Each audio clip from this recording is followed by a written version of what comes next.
कहानी दर्जी की तकदीर। एक बार किसी देश का राजा अपनी प्रजा का हाल चाल पूछने के लिए गांव में घूम रहा था। घूमते घूमते उसके कुर्ते का बटन टूट गया। उसने अपने मंत्री को कहा, इस गांव में कौन सा दर्जी है जो मेरे बटन को सिल सके। उस गांव में सिर्फ एक ही दर्जी था जो कपड़े सिलने का काम करता था। उसको राजा के सामने ले जाया गया।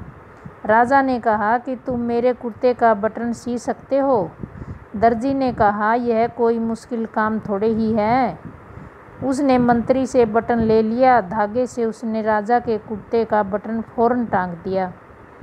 क्योंकि बटन भी राजा का था, सिर्फ उसने अपना धागा प्रयोग किया था। राजा ने दर्जी से पूछा कि कितने पैसे दूं। उसने कहा, महाराज रहने दो, छोटा सा ही काम था।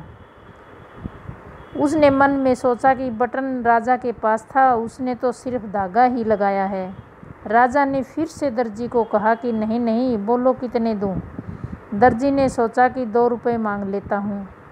फिर मन में सोचा कि कहीं राजा यह न सोचे कि बटन टाँकने के पैसे मेरे से 2 रुपये ले रहा है, तो गांव वालों से तो कितना ही लेता होगा, क्योंकि उस ज़माने में 2 रुपये की कीमत बहुत होती थी।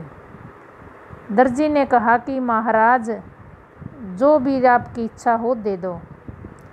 अब राजा तो राजा था, उसके अपने हिसाब से देना था, कहीं देने में उसकी इज्जत खराब न हो जाए।